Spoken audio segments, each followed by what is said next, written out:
ഇനി മതിവരുവോളം കഴിക്കൂ.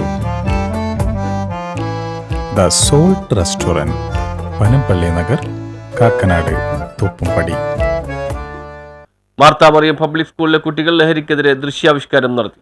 മാർത്താമറിയം പബ്ലിക് സ്കൂളിലെ കുട്ടികൾ കോതമംഗലം നഗരത്തിൽ ലഹരിക്കെതിരെയുള്ള ഒരു ബോധവൽക്കരണ ദൃശ്യാവിഷ്കാരം സംഘടിപ്പിച്ചു. കോതമംഗലം നഗരത്തിലെ ചെറിയ പള്ളിത്തായത്താണ് ലഹരിക്കെതിരെയുള്ള ബോധവൽക്കരണ ദൃശ്യാവിഷ്കാരം സംഘടിപ്പിച്ചത്. സ്കൂൾ പ്രിൻസിപ്പൽ, വൈസ് പ്രിൻസിപ്പൽ, അധ്യാപകർ, വിദ്യാർത്ഥികൾ തുടങ്ങിയവർ ബോധവൽക്കരണ ദൃശ്യാവിഷ്കാരത്തിൽ പങ്കാളികളായി. പ്രിയപ്പെട്ട വിദ്യാർത്ഥികളോട് എനിക്ക് പ്രത്യേകിച്ച് പറയാനുള്ളൊരു കാര്യം, കള്ള് കുടിച്ചാൽ കരൾ പോകുമെന്ന് നമ്മൾ പഠിക്കണം. അതുപോലെ തന്നെ നാർക്കോട്ടിക് ഉൽപ്പന്നം, പുകയില ഉൽപ്പന്നങ്ങൾ വലിച്ചാൽ ക്യാൻസർ വരുമെന്ന് പഠിക്കണം. MDMA പോലുള്ള മാരകമായ കെമിക്കൽ ഉപയോഗിച്ചാൽ 6ാമത്തെ വർഷം മണപ്പല്ല് നമ്മൾ പഠിക്കണം. ഈ റോഡിൽ കൂടെ എങ്ങനെയാണ് വാഹനം ഓടിക്കേണ്ടതെന്ന് പഠിക്കണം. ഈ രാജ്യത്തിന്റെ നിയമങ്ങൾ അനുസരിച്ച് ജീവിക്കാൻ പഠിക്കണം.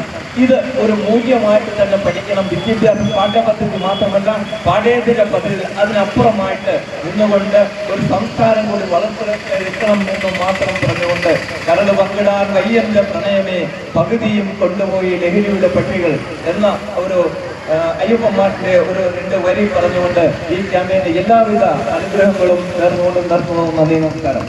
Kothamangalam traffic SHO Basheer CP, Valiyapally സാഹുകാരി reverend father Eldos Pulparambil, school secretary Basil Eldos Kulappuram, chairman Valiyapally വികാരി റവറൻ ഫാദർ മാത്യു പുൽപ്പറമ്പിൽ, സാഹുകാരി reverend father CB Edappulavan, school board members തുടങ്ങിയവർ പങ്കെടുത്തു. News bureau, Kothamangalam.